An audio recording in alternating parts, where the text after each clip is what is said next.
Happy New Year. Welcome to the Dark Tower podcast, the Dark King podcast. I'm here with FalPal, and he's here to set and order the facts,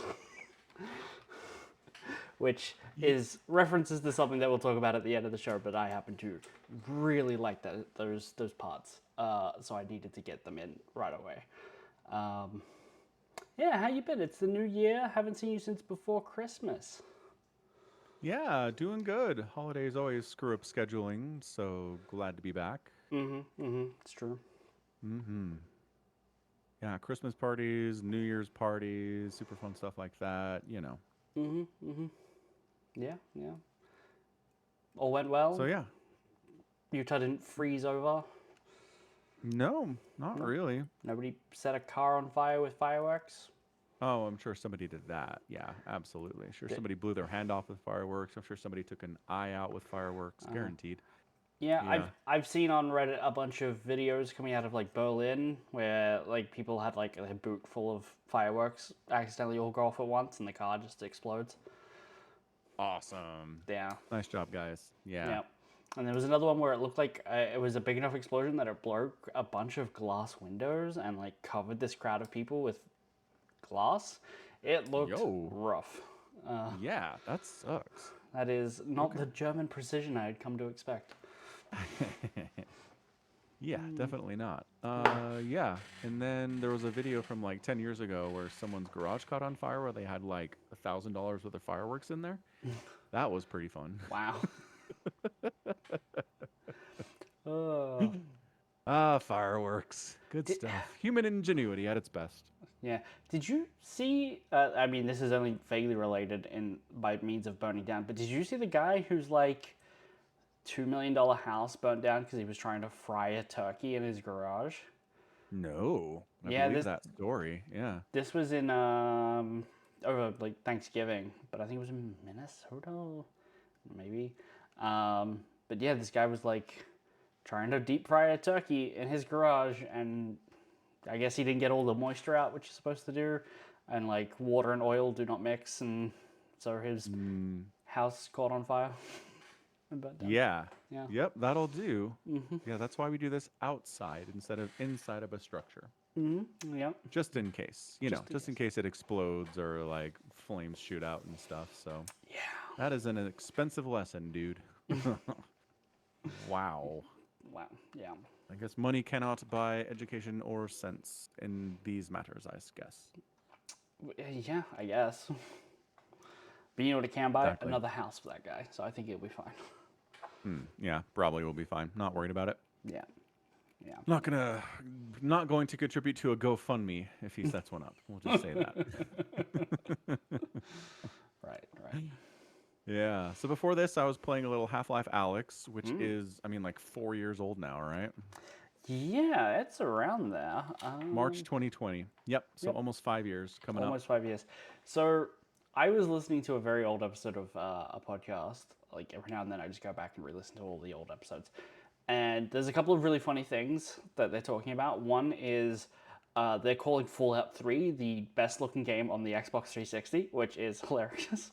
That is an old take. Holy smokes. Okay. But Yeah, I like that. one of the other things they're talking about is this charity dinner that they go to I think it's Extra Life. Yeah, the penny arcade guys. Yeah. Yeah, they do a charity dinner where they auction off things, and one of the things that they were talking about that got auctioned off was a Steam key that unlocks everything Valve has ever made and will ever make for all time. Holy smokes. And they're talking Okay. about how that's a fantastic deal because like Left 4 Dead 2 is just about to come out, and I'm like, well, after that, what is it? Wait, is Portal 2 before or after Left 4 Dead 2? Ooh, I think before. Okay, hang on. I'll look at Portal 2. You look at Left 4 Dead. Yep. Portal 2 was released April 18th, 2011. It took me so long to get a browser open. Yeah. 2009. Okay, yeah. So, yep. So they got Portal 2 for free. That's nice. Yeah, and Half-Life That's a good game. Alex and And Alex. And Artifact. then nothing. Ooh, which was I free always anyway. forget about Artifact. always forget about it. Whenever anybody says anything about it, I just laugh. It's fantastic. Oh. Here's the weird thing about Artifact. I have all the cards in it were tradable Steam items, so they're all still sitting in people's inventories, right? Mm-hmm. And you can still put them up on the Steam marketplace. And I sold some. People are still buying them. Yeah, you can sell it for like 20 cents. It's great. Not even. It's 3, and you get 4 one cents. because Steam Yeah. takes a cut. It's a big percentage, man. It's a third. Good They get grief. 30%. So yeah. Yeah. Hang on a second. Yeah, but they were on the podcast. They were just talking about how it's such a good deal to get. Like it was like $600 or something for the Steam key. And like, oh man, that's a bargain. You get so many great games. And it's been 15 years, 16 years, and I don't think that was a good deal. I mean, I don't know. It was for charity, so it's fine. We're not done yet, and it was for charity. That is true. Yeah. Yeah.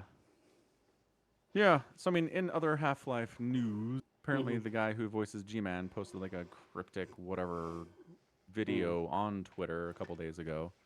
Like on the 31st, I want to say it was. Sure. For me, it says it's the first. 9 Right. a.m. on the first. Yeah, but I'm in the future, so.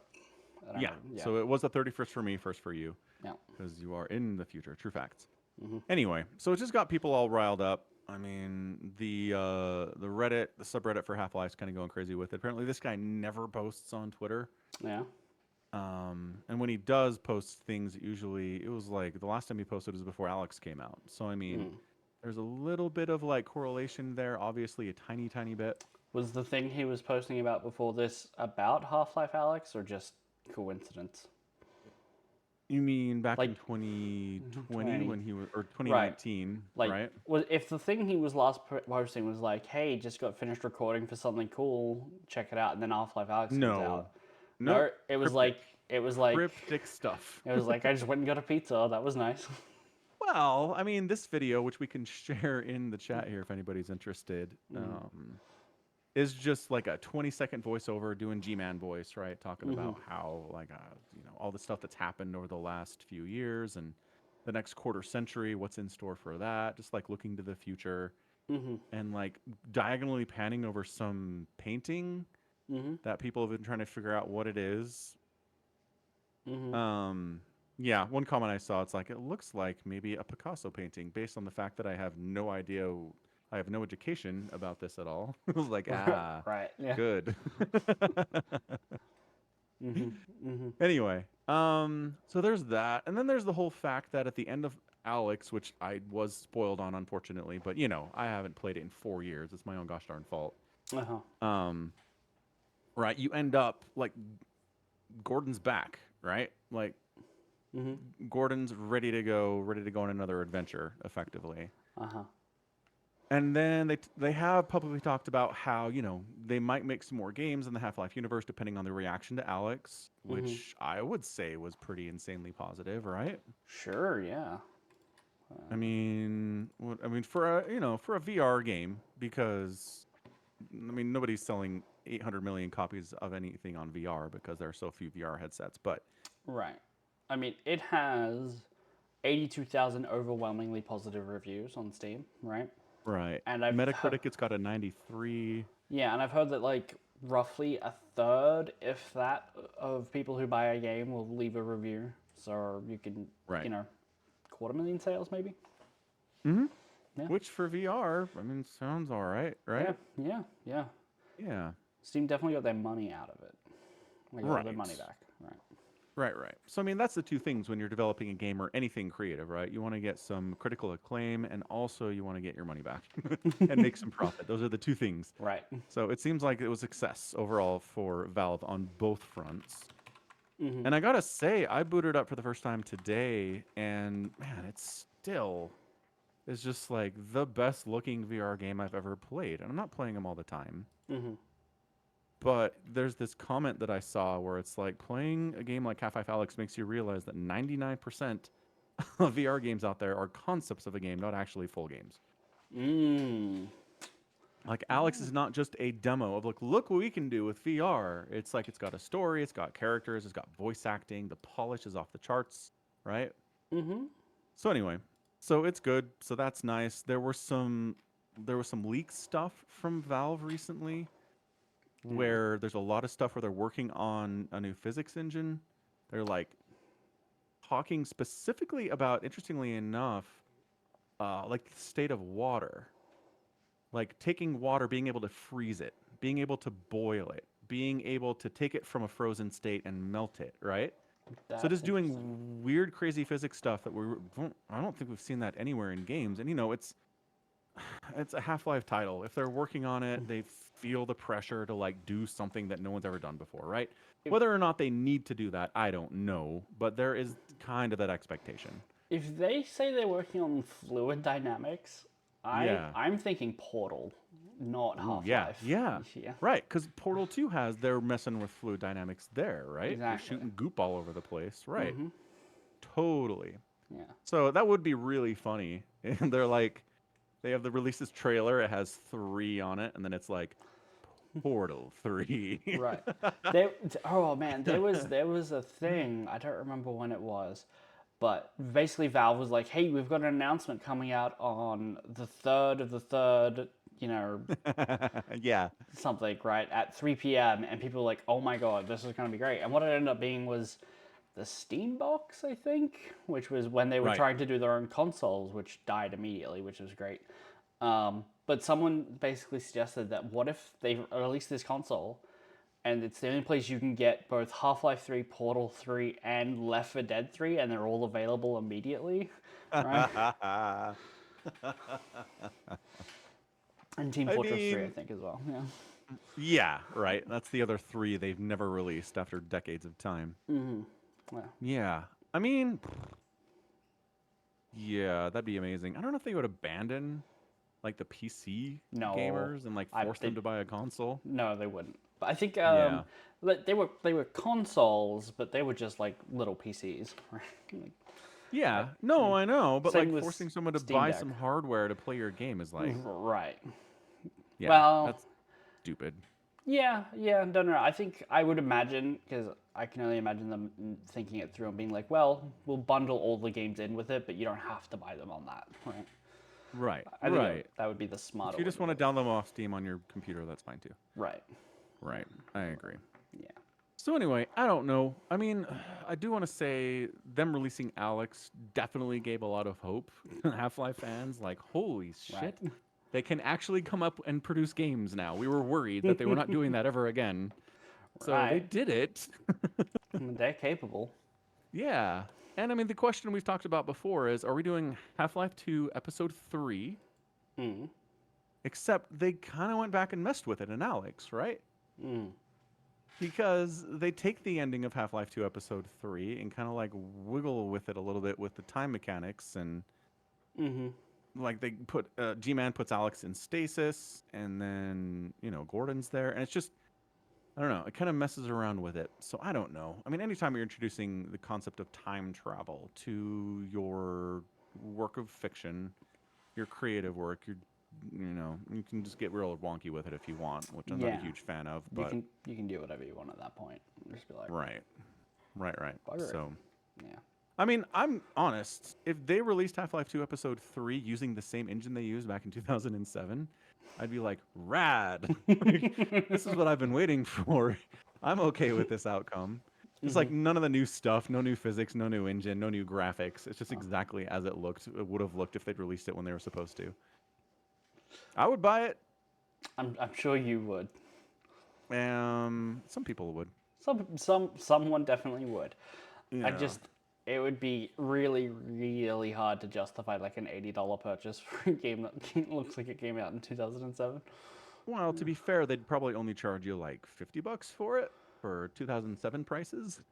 You know what? I And hope plus, it's so. DLC. It's not even a whole game. It's episode 3. Right, you don't even get the whole Right. thing.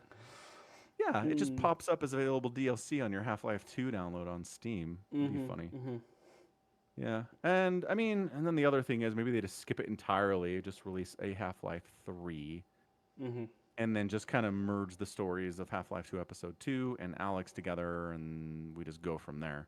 Yeah.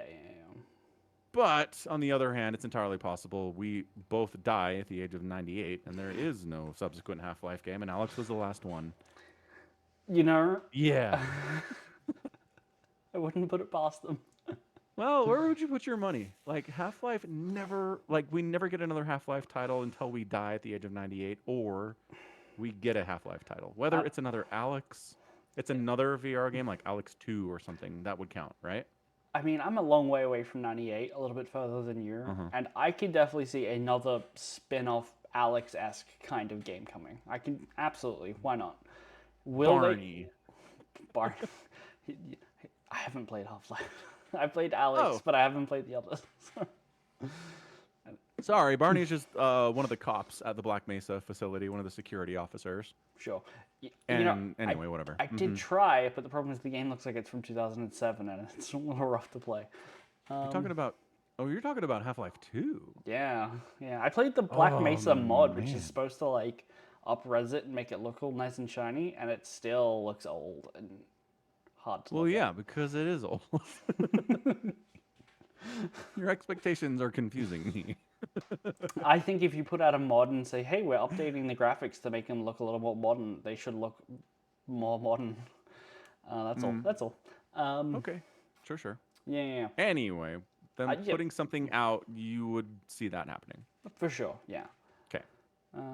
I don't see any reason to avoid the Half-Life well of IP, you know?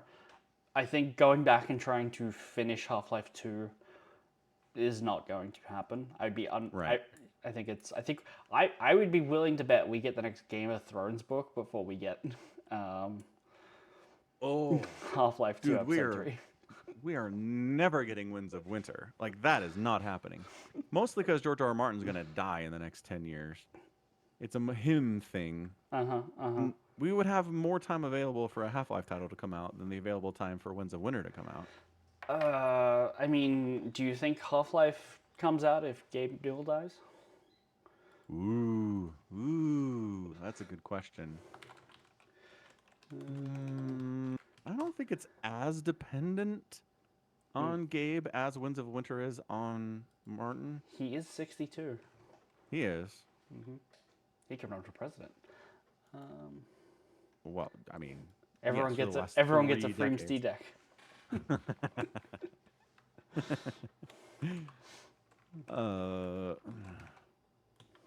Is he healthier these days? I don't remember. Gabe Newell? Yeah. Did he lose some weight? I don't think so. Judging by the like most recent photos that I'm seeing here, he has like a No. He's turned into Santa. That's what happened. I was gonna say Colonel Sanders, but yeah. Yeah, that works too. Yep. Yeah. His beard went like super white. Yeah. It's been white for a while though. That's true. Give him credit. And you know what? He works it. A white beard is not a bad look. No, definitely not. So is billions of dollars. But hey. That helps too. Yeah. Cool. Anyway, that's enough Half-Life. I just thought that was some interesting stuff that happened this week and encouraged me to try to get through Alex. And I've been using the blink mode, which is working for me so far. Excellent. And yeah, it's nice. I've noticed if I blink too fast in consecutive blinks, I'm like, ooh, okay, hold on. So I have to like grandma blink it. I'm like, blink, look around for a minute, go pick up a can, blink again. I sure hope I don't have to blink very fast later in this game because I don't know if that's going to go well for me. That's just sad.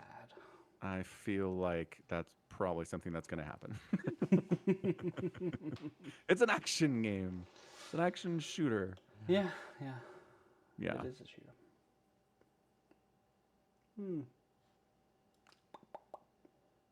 Anywho, that's enough Half-Life talk. Done. Yep. Yes. What else is happening? Any new StarCraft tournaments announced? I did see a new StarCraft tournament announced. It's I think it was Youth Thermal is doing a 2v2 tournament. Oh, that sounds like a lot of fun. Yeah. Ooh, who's he got invited to that thing? Everybody, I bet. Let's see. Eternal 2v2 circuit. Participating players. None on Wikipedia so far. Ah, nobody yet. Nope. I'm sure he's called everyone. $1,000 prize pool, so that's neat. Oh, Although yeah, you do have that's to good. split that with your teammate. True. But pretty good. Okay, so no official announcements of anything ESL related then is what you're saying. No, there are none of those. We still have yet to even get confirmed that we're going to be at the Esports World Cup again. Right. As they are slowly trickling out which games are coming back and which ones are new. And there's been some kind of hubbub over the fact that chess has been announced as a game going to the Esports World Cup under the real-time strategy banner. It's not electronic though. It's very physical. I mean, you could play a digital version of it. That's true. Are they going to do that? No, probably not. Well, but then I mean they'd have to. It's the Esports World Cup. If we want to introduce physical competition with physical pieces, then let's do horse racing next. Like let's do equestrian events where they jump over things. Sure. Might as well. Might as well. Ridiculous. I mean, what if they put all of the racing game drivers and put them in real cars? Then that would not fit at the Esports World Cup. Like I don't know what you're asking here. Oh, I'm finding an analogy that's just as ridiculous as horses. It's like, Oh. No, it's not. I'm not analogizing anything. I'm just saying once you open that door of we are introducing non-esports competition, then where does it end? It's a slippery slope, Somicron. but is chess an esport? Is it not? It is if you're playing it electronically, sure. Does it have to be electronic? No. But if you want to do it at the Esports World Championship, it has to be electronic. Yes. This is my stance. Okay. One can disagree. Aki suggesting Monopoly is an esport? If you play it online, sure. You get Monopoly off of Steam, absolutely. So just to be clear, in your world, if you played Uno on Steam, that would count. But if you played it with a deck of cards, it wouldn't. That's exactly my point. Yes, correct. Okay. I'm just saying, if you want to go to the Esports World Championship, your sport. Okay, yeah, we can agree on that, yeah. Okay, good.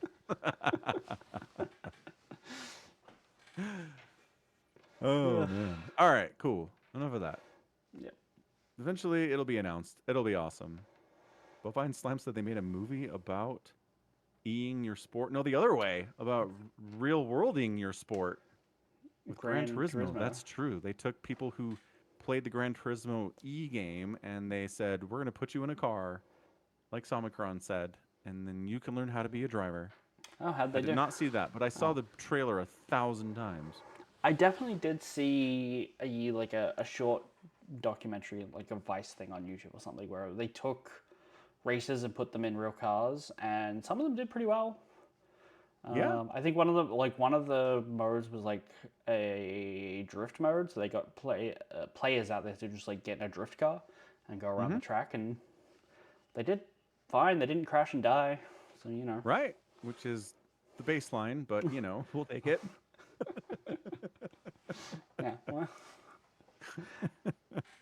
Not only did they not crash and die, they finished the course. I think that's also baseline, but you know, not every driver gets to do that. Right, that's baseline. I think you start getting above the baseline when you start trying to like beat other people's times in the race, or you know, beat other people on the track at the same time. I think what they need to do is just get Max Verstappen to play in an eSim, like a racing sim, and be like, okay, Yeah. nobody can beat me on the track, nobody can beat me off the track, and then he just basically has bricked the game for everyone because no one can ever beat his records. Yeah, that sounds good. Just ruins it for everybody who loves racing. Classic Max, just out there making people cry. That's what he does. Yeah. Yep. Yep. I don't know barely anything about F1 racing, but I know that name. Same. Yeah, that's about it. Yep. It's like knowing the name Michael Jordan. Doesn't mean you know anything about basketball, but you know who Michael Jordan is. Or LeBron. Same thing. Yep. Yep. Yeah. Yep. Yar yar yar. Yep. We'll find only song from the trailer too. Right. Oh man, my housemate recommended I watch a trailer today for Better Man. Uh-huh. Don't know what that is. Better Man is the biopic for Robbie Williams, who is Oh, where he's a monkey. where he's a monkey. A CGI monkey. For no reason is he a monkey other than he wanted to be in his own movie, which biopics usually come out about dead people, so it's a little weird that they're doing it now, but Yeah, not always dead people, but yeah. usually. So, I watched that and I can't help but remark that this is the story of basically a pop star rising to fame. And so there is inevitably going to be a point where the movie has to deal with the fact that the monkey's banging people. And that's just going to be tough. It's going to be really weird and gross. I saw an article I think somebody posted where it's like, this is a problem because watching a human do a line of coke can be like funny or sad or like whatever, but watching a monkey do a line of coke is just sad. It's just gonna be like every time he takes a shower, like in the trailer, there's a scene where he's like, "Mom is washing him." And I'm just like, that's just like anti-animal testing propaganda, Like there's no way to avoid that connotation of like this shit poo was tested on lab animals. Right. Right. I mean, I don't know. It's not a bad message to have in your biopic. No, it's not, but it's entirely unrelated to his story. True. I do wonder if after they die, they'll re-release it, but with just him playing himself. Right. They just de-CGI his Andy Serkis performance. Is that what it is? Is he mocapping it? I don't know. Part of me suspects that the reason why they went with the monkey is just because he couldn't make filming. Like he couldn't make the filming schedule. He's like, I want to be in it, and they're like, okay, you got to be here these days, and he's like, I can't do that. So that's my guess. Yeah, I mean, one of the funniest things that's been going on for sure. Like, what a crazy idea. I like it. What else is happening? Been watching a lot of football recently. Nobody cares about that. What about the Pop-Tart funny Bowl? Story. The Pop-Tart Bowl happened, yeah. Who won Did they eat another Pop-Tart mascot? They did. So this time, okay, so last year they had a strawberry Pop-Tart mascot that ran around and like high-fived everybody, and it was funny. And then at the end of the game, there was a giant toaster wheeled onto the field. He gets inside the slot, and then they push down the handle, and he goes down, and he had a sign saying "Dreams come true," and it's very funny. And then he goes down and disappears, and then a door at the bottom of the giant toaster opens up, and a giant like toasted Pop-Tart slides out. And then the players go and eat it, or people go and eat it? The players eat it. Correct. So they just ate their mascot. Awesome. Yes. Yeah, okay.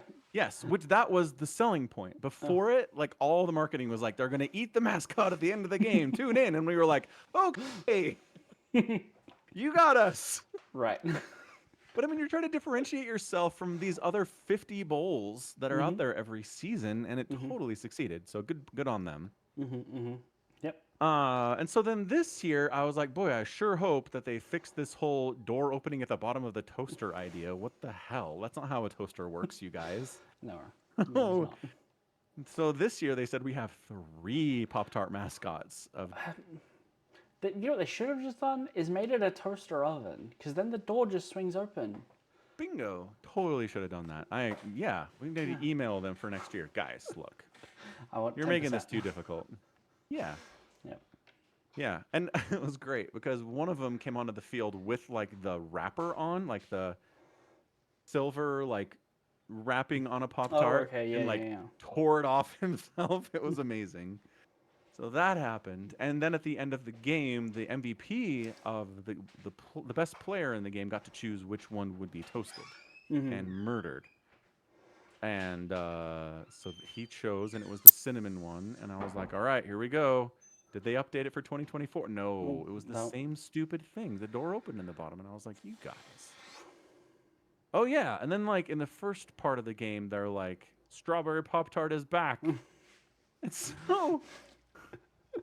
so at the end of the bowl last year, people had, like, torn giant chunks off of this giant Pop-Tart with eyes on it, right? Uh-huh. So it's this like horribly mangled. It's missing an eye, like its mouth is gone. It's a car. It's a cat that's been hit by a car, kind of Pop Tart. Totally. So apparently, in the 12 months between the two bowls, they developed a Pop Tart mascot costume that perfectly mirrors the damage done to the real Pop Tart Oh at the end no! of the game last year. Oh So no! he's out there on the top of the stadium, like dancing around. His eye is missing. Like there's all just like strawberry, just like exposed. It's this zombie is risen concept that they're unhinged. Like the people running this are crazy, and I kind of like it. So I mean, here's the thing. yeah, I am so thoroughly invested in the Pop Tart Bowl, but I have no idea who played. Like, I don't know who right. won. I don't know who played. Um, It doesn't matter. it does not matter. Anyone could play in that. Nobody could play in it. They could just fill the stadium, do the thing with the Pop Tart, and then have everyone leave, and I think we'd all be satisfied. Yeah, I think so. They had the three Pop Tarts this year compete in athletic events. So they had them like running through cones and like jumping over hurdles and stuff. I They mean, could have just done that. Yeah. surely they made the Pop Tart do a high jump, right? To get through that springing motion or something with like a little launch That would have board. been nice. Well, no, they didn't. Yeah. No, I mean, it wasn't anything physically impressive, but I mean, just seeing a Pop Tart like That's weaving through. So yeah, the game was interesting too. It was a 42-41 win from the Iowa State Cyclones over the Miami Hurricanes. It was a thrilling, exciting game with a lot of offense, which is nice. And everybody was happy with it. So good job. So yeah, toaster oven next year, you guys, or fix the toaster concept. or just is it at the same stadium every time? Yeah, Okay, just build a giant working toaster. right. Or it doesn't have to work because we don't actually want to cook the poor person in the suit. But just like But also, the world's narrowest twin parallel trampolines. It's fine. Like make it a four slicer. That's fine. Go wild. Just bed it in the ground. Have it raise up onto a platform or something.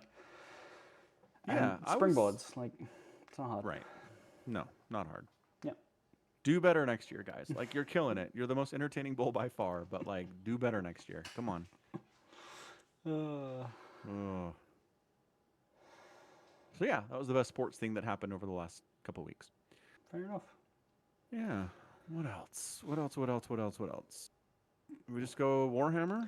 We can just go Warhammer, yeah. Cool. Before we hit on that, I would like to say that since it is the new year, I can finally report as to whether or not I hit my New Year's resolution for last year, which was to read 2 books a week.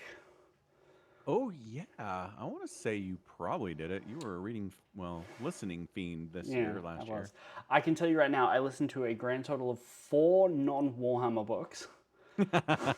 Nice. One of which was oh shit, what's it called? It was made into like a Netflix TV show movie thing. Not narrow it down in the It's slightest. Chinese. Oh, the three body problem. 3 Body Problem. That's it. So one was 3 Body Problem. Finished that? Just the first book. I didn't know you finished it. Dang. Okay. Yeah, I mean it's not. We were talking about how boring it was, and you finished the first book. Impressive. I don't think I used the term boring. Just lengthy and dry. Right. Fair enough. Anyway, that's one. And Okay. the other 3 books were the 3 Lord of the Rings books.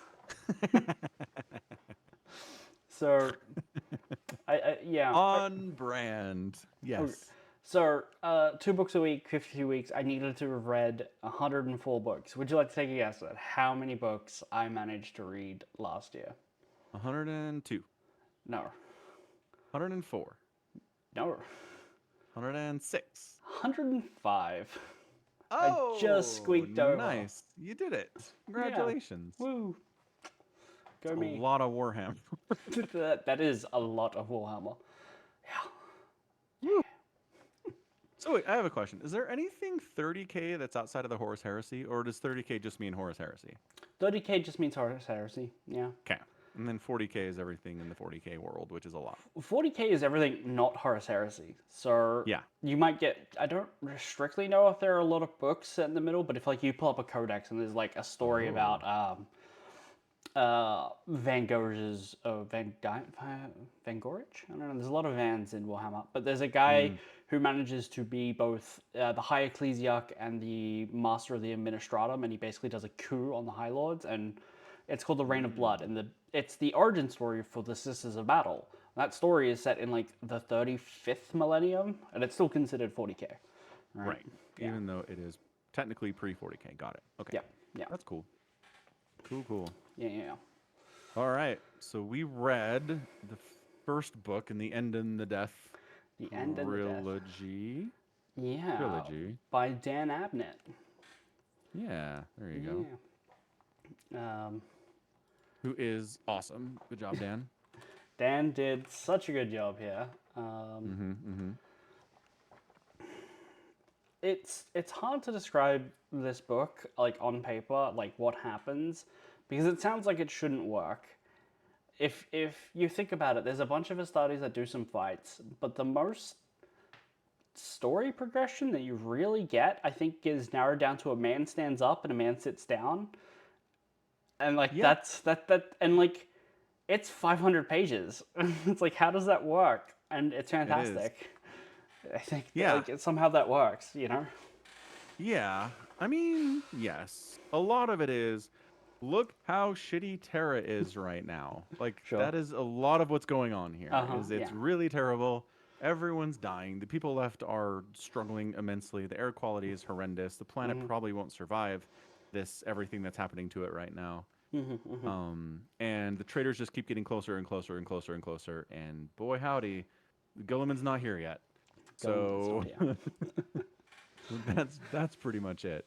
But then additionally, like at the end of the previous book, we learned that the shields of the Invincible Reason are down. The Vengeful Spirit. The Vengeful Spirit. I get Invincible Reason. Invincible Reason, I think, is the Lion's flagship. So yep, that's where I got it. While you are someone who loves the episode week to week for TV shows, you could not stick around and wait a week to talk about this book. You had to start reading the next one. And I have a feeling the Invincible Reason gets unmentioned in the next book. Is that what happened? No. No? Okay, so where'd you pull the Invincible Reason? Have you been reading Warhammer in your own time? No. But it's been mentioned in previous books about the Dark Angels. Like, true. Yeah, I mean, you've read a book with it on there. Yeah. But it's just, I don't know, 3 brain cells. But you're pulling out a name. I would not expect it to be. My brain said Primarch's capital ship, and it said, here. Fair. Here's a name. Technically, you know, I can't fault your brain because it went with, like, in literal numerical order, First Legion, Dark Angels, capital ship, Invincible Reason. Yes. Yeah. Exactly. Yeah. Anyway, Vengeful Spirit, right? That one. Yeah. So we find out the shields are down at the end of Echoes of Eternity. Yeah. And I love the part where they're like, okay, call the Lion's Gate because we captured those guns with the White Scars. Tell them to not shoot at Horus's ship. Yep. So they call him and they're like, hey, we can't hit it. Like, we've been trying to shoot it for a while now and it's not connecting with anything. We don't know what's going on. And so they're like, I guess that works. Cool. Mission accomplished. They're like, it should be dead already, but we can't seem to hit it. And they're like, neat. Well, yeah, I mean, I guess stop wasting energy or ammunition or whatever you're using for this. Yeah, just start shooting other stuff, please. Which, good use. Yeah, I thought that was good because they're like, we're going to take the war to Horus. We're going to get up there and take him down. It's like, okay, but we can't have our own guns shooting at the ship while that's happening. Right. So. Yeah. Yeah, and then there's just doors. There are so many doors going on in this book, and spoiler alert, the next book. The door motif continues. Right, because... Oh, coughing fit. It's that chikungunya. Get me every time. Yeah. Just because, time has stopped and all of the materium is merging with the other materium and the immaterium, and we're doing all these things the human brain can't really comprehend, but we're doing it anyway because we're Warhammer and we love doing that stuff. Precisely. Yeah. Yep. So, right. So there's just a bunch of times where, like, people in the story open a door to something and they're like, huh, I'm where I did not expect to be after this. Or I've been walking and I just traveled 8,000 kilometers and I've been walking for 10 minutes. Huh, Right. that's weird. That's a bit Yeah, odd. right. So there's a ton of that going on. Loken especially is just like teleporting random spots. He has no Yeah. idea what's happening. He can't Poor get Loken. away from this one courtyard until he goes into the library, at Lang. Like he's like, it just keeps coming me Right. back here, so I decided to check the place out. Yeah, it's like might as well. And then he, starts to believe that he's being directed to where he needs to be by the forces. Don't Which, know what's going on. I mean, okay, so there's a bunch of people who are getting messages, but in the forms of symbols or sigils, one might say. And we Yeah. know this is Malkador speaking out on the throne, trying to direct some people, but he can't Well, use words. before he got on the throne, Was right? it though? Was it? Like, are Didn't we? he? I mean, he sent out a bunch of emails to his He peoples. to the chosen, yeah, but after Yeah. that, we see Keela getting like she thinks her name's being said, but not in words, giving her messages, and like, um, the old guy who's in the library, whose name Kirill Cinderman, he's like, I don't know why I came in here. I just kind of felt like it was the right thing to do. Right. Right. But only after the fact, right? Him and Mahler are hanging out, and they're both like, let's check out this library and try to find some stuff. And then after they're already in there, like, digging through books, they're like, Why like, did we? why did we come in here? Like, did we have a discussion about this? Do we have any, like, logic behind it? Not really. We just came in and started looking through the books. So, yeah. So something's driving people People to do stuff? and inhumans, like Astartes, to do things. Yeah. Yeah. Yeah. So, I don't even know how to like tackle talking about this book because it's so big and there's a lot that really happens. But like, how did you feel about all of the the internal monologues that we get from like Malkador and Horus? Because I thought it was nice to get some thoughts from Horus. It's been a while it's been a while. since we've And gotten anything from Horus. yeah, and we do get by the end of the book that he has been deliberately like giving himself dementia to specifically fool the Emperor, who's kind of omnipotent when he's on the throne and can see what Horus is doing. So he's been like, I need to give myself a like brain tumor so that I do really stupid shit and trick him successfully. Because if he saw what I've become, he would not come himself. Right. Right. It's got to be a trick and a trap, and it's not a trap if the guy already knows what's there. Right. Yeah. So that's Yeah. neat. So that's good. I mean, it's fun because he thinks he's being interviewed by Oh, Mercedes Olesen. Yeah. Mercedes. Yeah. And yeah, I mean, that's just a whole amazing thing. He's just explaining about the concept of compliance in other worlds, and he's playing nice. He's like trying to use non-word, not words like conquering, but words like, again, compliance and Or help and illumination. stuff. And he's like getting pushback from this imaginary version of Mercedes that is not there. Right. Yeah. Yeah, that's great. And then his Equerry. equerry shows up and like kind of drags him out of this whole reveille that he's in. And he's still like, where'd she go? Where'd that remembrancer go? She was just right here. My equerry scared her off. I'll have to like reprimand him later and tell him to Yeah. like go and send my sincerest apologies and resume our interview at a later time. And he's hearing all these whispers as like his serfs are like donning his armor, and he's like, "Stop it!" And it's like, what an odd lack of protocol from these serfs. We'll have to have a chat with Malagos, who has been dead for a while at this point, to like deal out yes. punishments. And like they keep whispering, but it's not them whispering. Certainly isn't. Nope. They're like, we're not whispering, but we can't really push back on this because Horus is scary. Yeah. Yeah. Yeah. Yeah. And what was I gonna say real quick? Remembrancer. Anyway, yeah. It's this version of Horus that is pre-corruption that he's Mm, kind of living in his little yeah, dementia hole. kind of. And A little bit. I really like the scene where he's like finally awake and he's finally at like the strategic meeting and they're like, so you should probably get told. He's like, no, I want a tactical overlay first. And like you're like, oh, okay.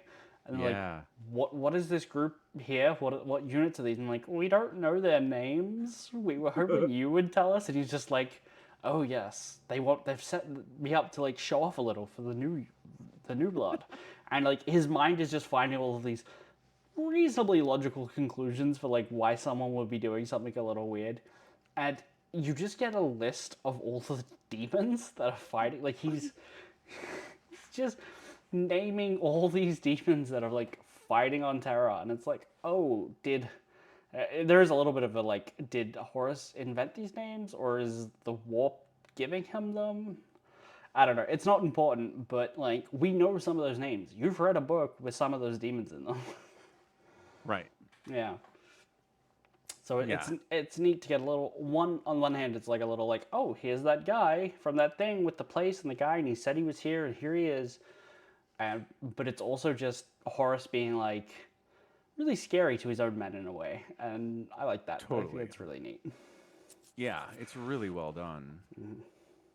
And yeah, there's a couple times where he's like, "Boy, this room looks different. Who the hell did that?" And then he's like, Oh, "Ah, I did it. Of course, it was my idea." when he's like walking to the meeting, he's like he can no longer really remember the way. It's like it's taking me longer to get there. Yeah, But you know, I did order extra armor on the hull, so they've probably rearranged the internals of the ship. That's probably why.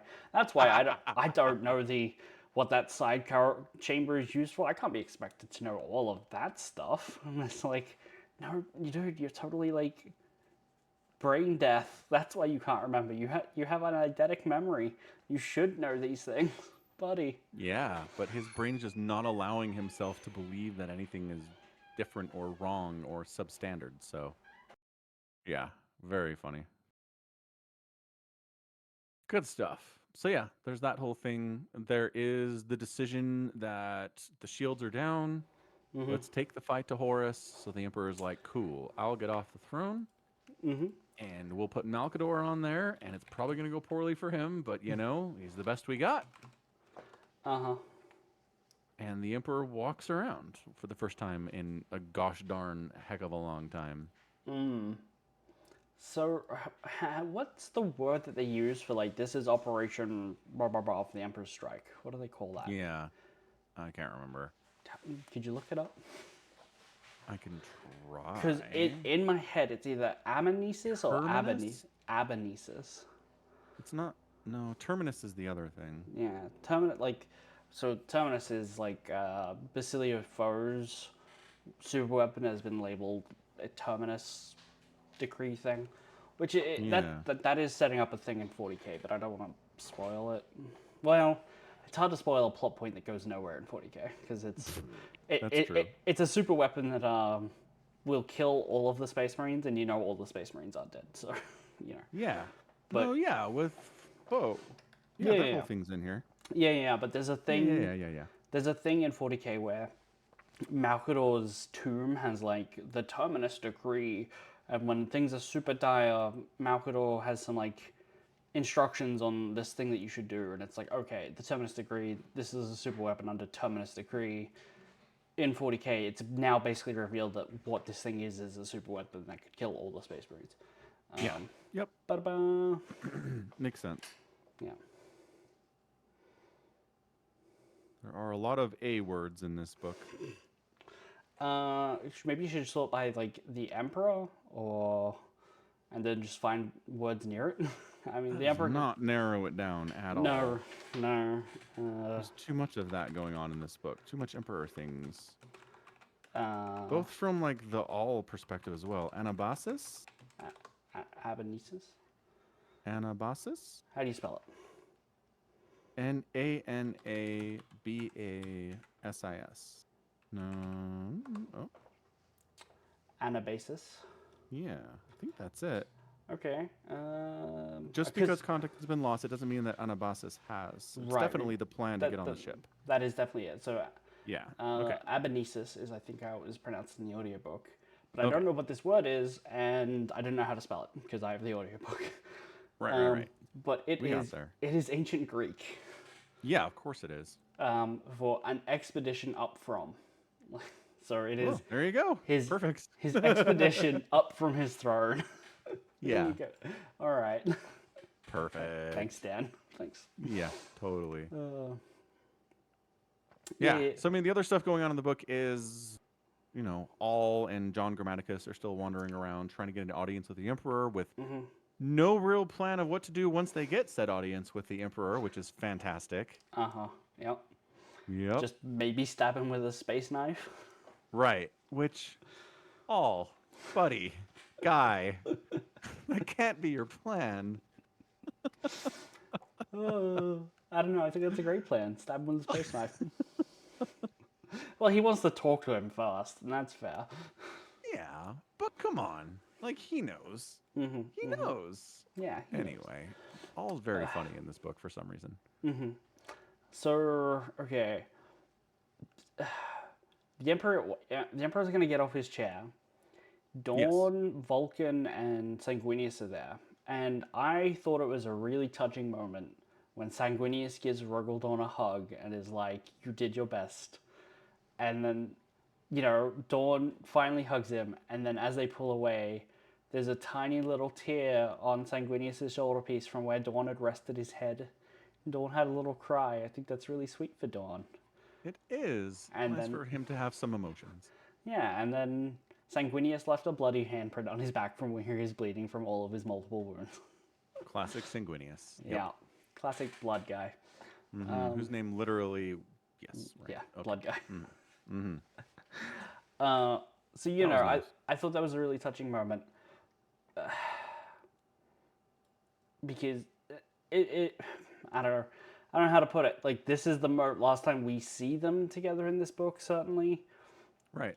And where Dawn goes, I think, is really simple but really effective.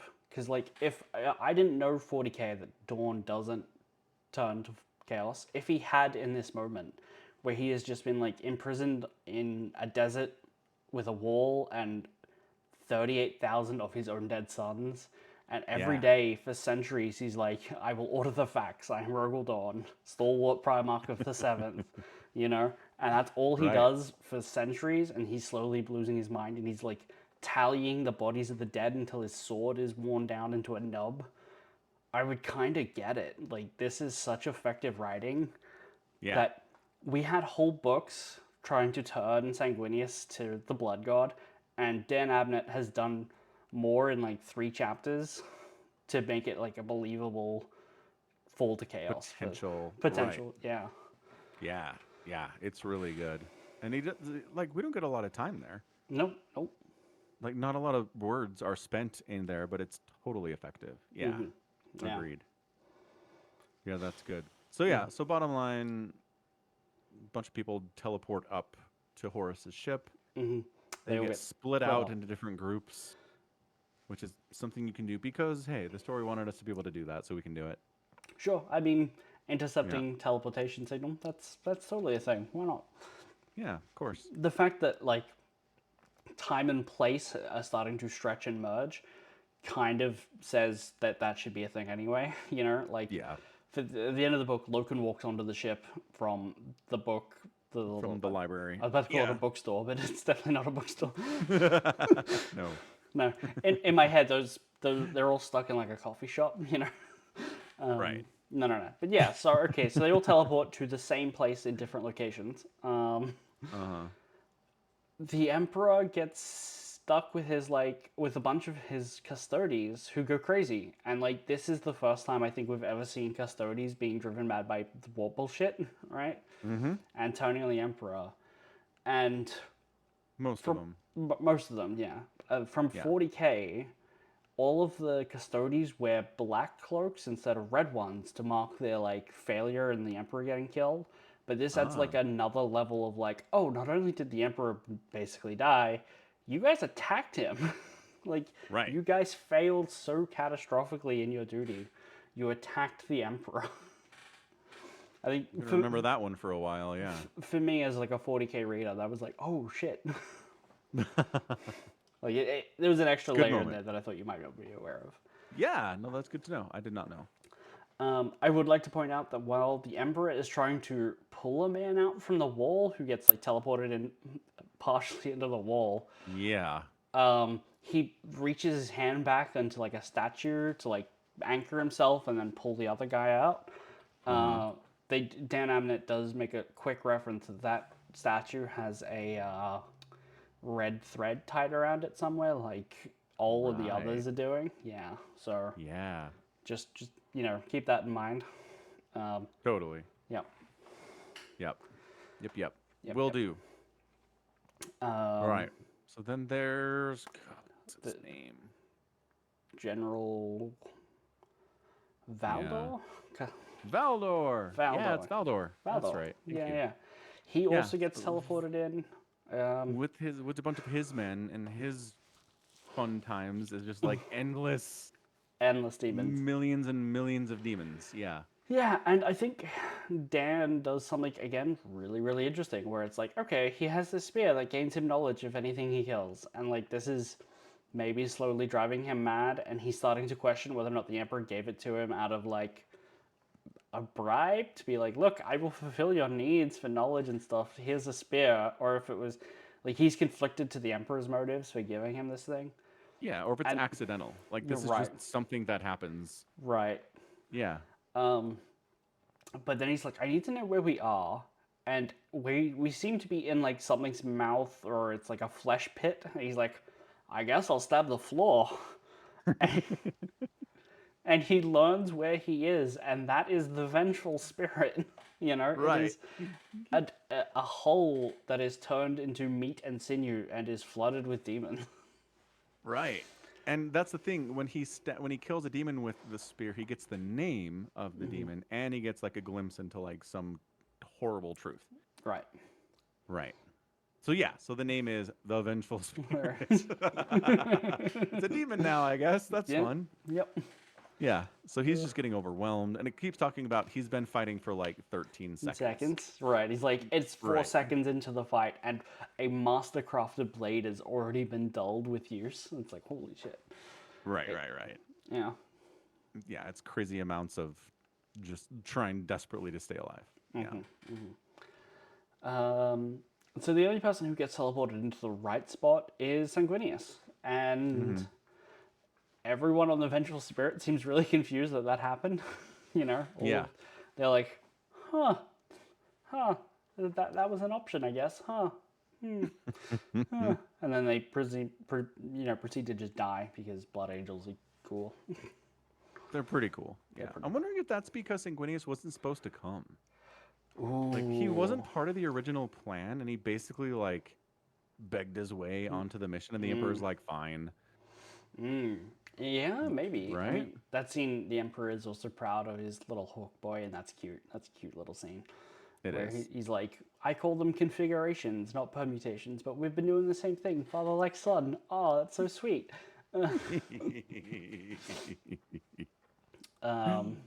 Yeah, maybe.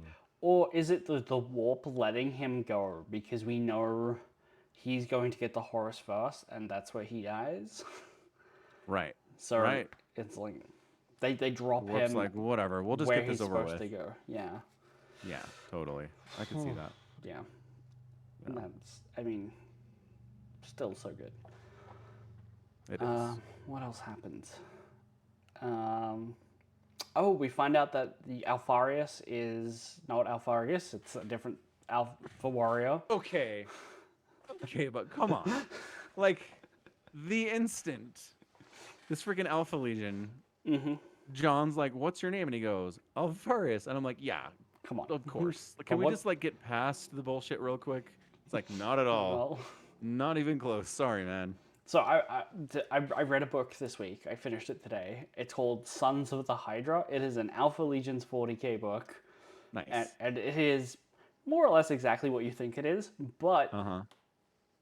I don't think anyone said the phrase, I am Alvarez. I don't think anyone said That's that. impossible. How It's can that impossible. not be a word? I don't know. They all just like weren't using it anymore. you know? They all got tired of each other's bullshit. They're like, we're outlawing the phrase. Nobody gets to say that anymore. It's kind of great.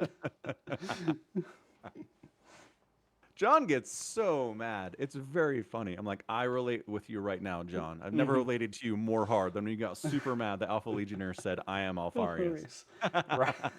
Right. Uh, yeah, but he's like Ooh. he's trying to like broker some trust with Alfarius when he finds out that it's God, what is his actual name? It's like on the tip of my tongue. It's like Pesh, Ingo Pesh. Yeah, yeah, yeah. Yeah. He finds out that this is a space marine that we've met in Dan Abnett's perfectly titled book, Legion. Uh-huh. Yeah, Excellent. Good yeah, job, Dan. yeah. Yeah. Um, but he's under mind control from Acte, right? Like he's like, I Right. need you to help me because she like woke me up from stasis and put me on the wrong protocol, and we do not have the facilities to undo Zephon or whatever bullshit. The protocol. Right. Yeah. So like, so what's his mission then? His mission is To to um, control chaos if possible. Yeah. Right. Yes, because Yeah, that's what it was. that's Acte's mission, right? Right. That's what she wants. Yeah. Which Everyone thinks that they can control chaos. and they say that. They're like everyone thinks that. Everyone who tries, bad things happen to them. Right. What is wrong with you? Mm-hmm. And Acte, again, a different character than Mercedes entirely in every possible way. Mercedes Olitant is the remembrancer that Horus is talking to. So yes, entirely Yeah, different. sorry, not Mercedes. The other one. What's her name? Cyrene Valentin. Cyrene? Yeah, or Cyrene if you prefer. Did the Cyrene Cyrene. or use Right. Cyrene? So it's not Cyrene. Point being. But it was. I know. I know it is. But they're like, we're taking this character and we're tossing her into the like washing machine and we're dumping her through warp bullshit for a while and turning her into perpetual. And she's going to get an entirely different personality and different goals and a different outlook on everything and be an entirely different person. She's And not. we're going to change her name. And She's boing, here she is. she's Like, not. why? She's not that different. She through her adventures, yes, she becomes a chaos spawned perpetual. Uh-huh. But she does also go with, I want to say it's Perturabo to go find Fulgrim, and That's true. it is maybe there where she finds that chaos infested Primarchs are tools and could be controlled. And like controlling chaos is kind of what she wants, but the way she's doing that is controlling Horus. She thinks she can control Horus, and that's maybe And a that more Horus has the reins somehow. yeah, Yeah. because he is so utterly swollen that he is turning into the Dark King. Right. And that is a sentence that is popping up everywhere. There are tarot cards that keep giving the same reading of like the Lightning Tower, which is another book and it's great and you should read it. It's it's one of the short story anthology ones that we skipped over because Okay. it's not super important, but it's good writing. So they keep giving all the same readings, and there's something called the Dark King, and sometimes it's Kurz, and it's like, oh, look at Kurz getting in a mention at the end. It's like, so utterly irrelevant to everything going on here, but no, that's nice. Yeah, it's being written in walls and dust from where like other people had scrabbled things, and like it's all really creepy. And we're told that the Dark King is basically a new fifth Chaos God that is maybe about to be Right. born out of Horus, and that seems like a problem. Sure does. For a lot of people, honestly. Mm-hmm. Traitor Legions included. Yeah. So Yeah. maybe controlling Horus at this point is not a terrible plan, or as half baked as it seems for Cyrene Valentin, aka Acte. Okay. It's not 100% insane. Maybe it's only 98% insane 98%. now. Fine. Yes. Yeah. Yeah. Yeah, but don't worry, Cat's got her on a leash. It's fine. Well, The yeah. uninitiated witch is now mind tethered to her to make sure she can't lie. Isn't that great? What a wonderful plan. With the best of intentions. What could possibly go wrong? Absolutely nothing. Makes total sense to me. I'm surprised it works at all, to be honest with you. But Well, here's the thing. Immediately, it goes wrong when Cyrene, Acte, starts using Cat as a mouthpiece, and it's like, Right. That was funny. John's like, stop doing that. you can speak for yourself. Stop puppeting her. Yeah. Oh. Just making a point here. That's all she's doing. Mm-hmm. Yeah, Acte's funny. Again, different character for the most part, I would argue. But, she's a good character. I'm not saying I don't like her. I'm just saying I just can't connect. That's. I mean, if you could connect to a chaos cultist, I would be concerned. All right. So, yeah, that's basically it. Malkador's on the throne. It's not going well because he's not the emperor. So he's got some perpetuality from that perpetual that he'd siphoned the perpetuality from that one time. He was already a perpetual. Like Malkador's been around 20,000 years, right? Like he's been with the emperor for forever. He's an old man and he's tired. Yeah. But yeah, he did die from Magnus, and then gets brought back at the gift of another perpetual, the lady who had like adopted some kids. The only person to do anything nice to children in the entirety of 40k. Totally. But like, Malkador's a perpetual. So he's not the kind of perpetual that you can murder and he comes back. Yeah, he's not like Vulcan. He's more like John Grammaticus. Okay, so it's immortality versus invulnerability? Yeah, also the Golden Throne's like a special thing. Like it's the kind of thing that like eats your soul and all your perpetualness. Like it's sure Dark Age science and Xenos magic. So yeah. I know. Yeah. But okay. Yeah. Okay, so Malkador, basically, if somebody had stabbed him in the face and killed him, he would have died. I think so, yeah. Which is impressive that he lived that long. Like conquering Earth, and nobody like hit him with a headshot with a sniper rifle or anything the whole time. Amazing. I mean, he is a supremely powerful psyker. Lorgar bashes him with his cudgel on Monarchia when the Ultramarines like decimate their city, and like he's fine. Right. So like a Primarch in anger swinging his weapon at him didn't phase him. Like he's okay. Powerful. But then Magnus killed him. Yeah, well, just like choking him out. He did. Yeah, I mean he's Magnus. Everything he does is chaos magic-y bullshit. So. Okay, so it's fine. Fair enough. Yeah. Look, getting punched in the face is different to being choked. That's all I can say, right? I suppose. Anywho, Magnus is not doing well. He can kind of see what's going on the Vengeful Spirit. He can see everything. He's saying, like, even directly saying that, like, Horus is letting me see everything that he had kept hidden to be cruel. And, like, even, like, right after Avenesis teleports onto the Vengeful Spirit, he's like, okay, let the transmissions that Gulliman is, like, 9 hours away get through. Now's the time to, let them rob that in their face. That if they just done nothing for 9 hours, they would have been fine. Right. Except for the fact that things are going bad really fast, and the Astronomicon is out. True. If they could have lit a beacon, then they would have. Yeah. Right. That's the other thing. We've got Dark Angels trying to relight the Astronomicon. That's true. Except some of them are Calibanite Dark Angels. Well, they're all Calibanite Dark Angels, but some of them are specifically not loyal. You know, they are working with Luthor, and Azariel is an evil dude who killed one of his own men for sharing too much with Courseway. He is, but at the same time, they're trying to relight the Astronomicon. Right, I'm just saying. Which feels like a good guy thing to do. I'm just saying that. Okay. They're called the Fallen. They're the Dark Angels who go traitor. Them just being there and being part of the story is like huge red flags for everything. It's like, okay, these guys basically are the Alpha Legion version of the Dark Angels, or the Dark Angel version of the Alpha Legion. Them being around is not what do they really want there is the thing you need to be asking. No, I get that. I do.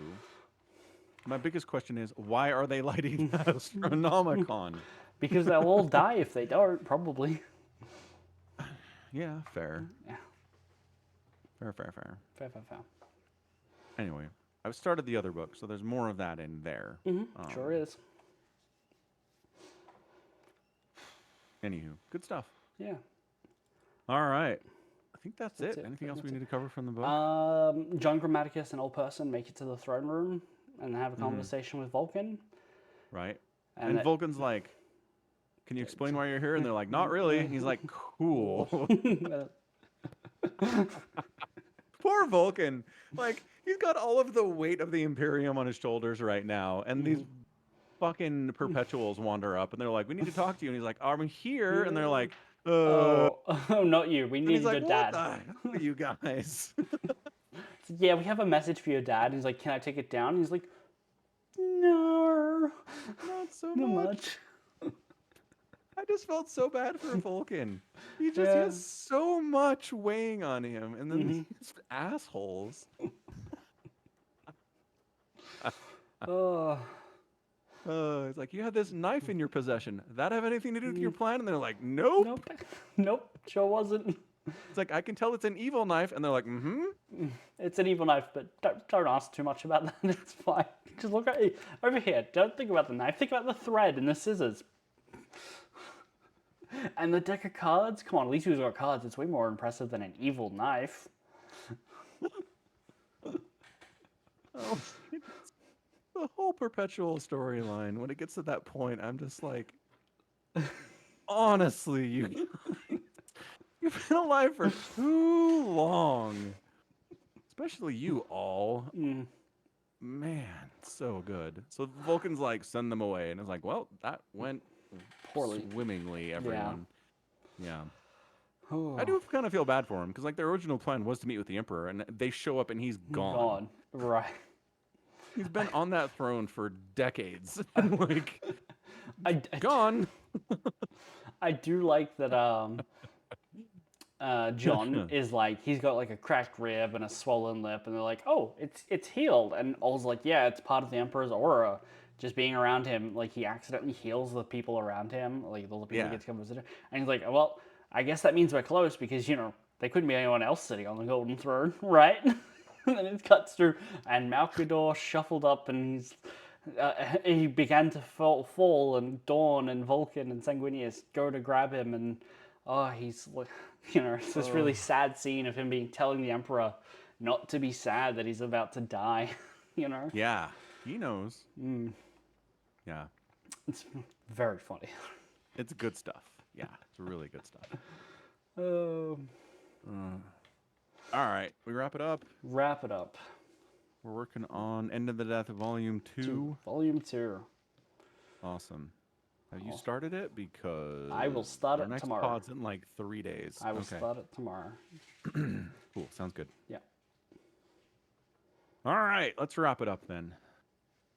Put a bow on it. Sounds like a plan. All right, thanks for hanging out for another edition of the Falcon Paladin Hour at twitch.tv/Somicron, streamed live every whatever. I mean, mostly Tuesdays and Mondays, depending on where you are, but it's a later one. So whatever, the VODs show up at youtube.com/@Somicron. Head out there, subscribe. And you can support the podcast at patreon.com/Somicron and by buying merch at falconpaladin.store.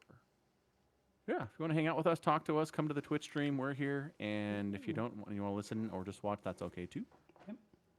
We'll be back in just a couple of days with more Warhammer and more video game and StarCraft stuff, maybe. Depends on what happens. We'll be So back. until next time. We'll be back Yeah, tomorrow thanks with for hanging out. StarCraft. Well, that's true. We'll be here doing some StarCraft 2 streaming Yeah. in like 24 hours. So that's Yeah. good. Yep. Yeah. So until then, stay safe and healthy and take care of yourself. Goodbye. Bye. Bye-bye.